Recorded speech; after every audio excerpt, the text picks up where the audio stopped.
Il faut qu'il y ait une majorité de députés Front de gauche à l'Assemblée nationale. Parlons clair. Alors, il y a un copain qui m'a dit tout à l'heure, pourquoi je ne le dis pas. J'étais député, mais Isabelle est sénatrice. Arrêtons de tourner autour du pot par rapport à l'Europe. Il n'y a aucun texte européen qui est imposé à une nation. Ça n'existe pas. Voilà. Ça n'existe pas. Quand un pays... Hein, tu peux le dire gentiment. Ah oui, non, mais ça me... Mais chez l'agnac, c'est normal, non? On dit, on va... Je le dis gentiment, mais avec conviction. Ça n'existe... Non, mais sérieusement, mes camarades, enfin, camarades, amis, que vous voulez. Alors, c'est entre nous, mais... Pas entre nous, il faut le dire. Ça n'existe pas. Il n'y a pas une directive... D'ailleurs, il n'y a pas de loi européenne. Il n'y a que des directives, Isabelle. Hein? Les directives sont applicables comme des lois, soi-disant. Non, c'est faux. Totalement faux. Il faut qu'elle soit ratifiée par le Parlement français. Point barre. Si elle n'est pas ratifiée par le Parlement français, la directive européenne Tartampion, elle n'est pas applicable en France. Alors, la Marine Le Pen, les nationalistes de tout genre, ils se font du discours politicien démago pour récupérer de l'électorat. Il faut de l'électoralisme pourri. Mais si on veut, en France, si on veut en Grèce, si on veut en Allemagne, etc., si on veut en Angleterre, l'Angleterre fait la démonstration tous les jours, on peut très bien ne pas appliquer une mauvaise directive européenne. Rien ne nous y impose. Rien. Rien du tout.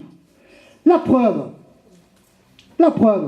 c'est que le fameux déficit de Lisbonne, 3%, c'est Lisbonne, Amsterdam, je ne sais plus, qui est 3% de déficit, qu'il fallait pas dépasser régulièrement depuis Maastricht, c'est Maastricht qui l'avait initié, régulièrement des pays dépassent 3%. Régulièrement, les États qui le dépassent disent à l'Europe « I'm sorry, sir, je dépasse mes 3% de déficit ». Et qu'est-ce qui se passe? Rien du tout. Les sanctions européennes qui s'appliquent à la France, qui s'appliquent à la Grèce, c'est parce que la France, la Grèce l'acceptent. Voilà.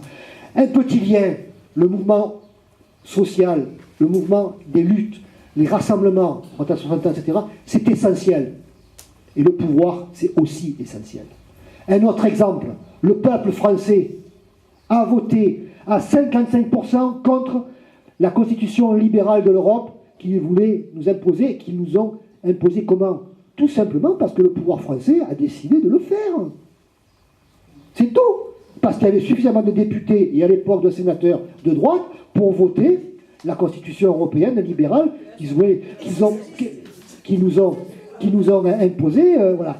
Donc, la seule question, je veux dire, comment vous dire, la politique, c'est essentiel.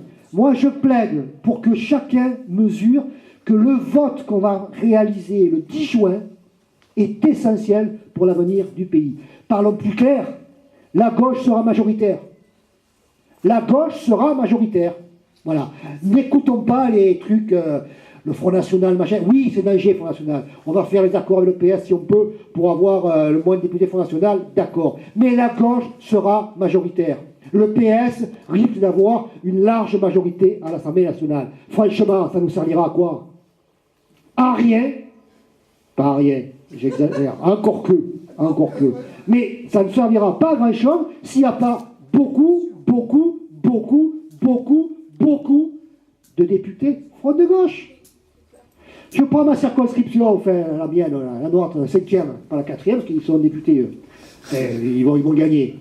Mais la 5e circonscription, Marie-Arlette Carlotti, elle va être députée à la place de Muselier. Voilà, c'est bien comme Marthe Muselier. Franchement, Marie-Arlette Carlotti, elle sera la députée Godillot de François Hollande à l'Assemblée nationale. C'est tout. Si c'est Frédéric Dutoit qui est député à l'Assemblée nationale, lui, entre parenthèses, il a déjà fait la démonstration qu'il n'a pas été Godillot. Hein. Voilà. Il ne sera pas un député Godillot, comme tous les députés Front de gauche. Donc le seul enjeu, la seule question pour ces élections législatives, c'est de savoir combien notre peuple français va se donner, va investir dans l'assurance changement qu'est le Front de gauche.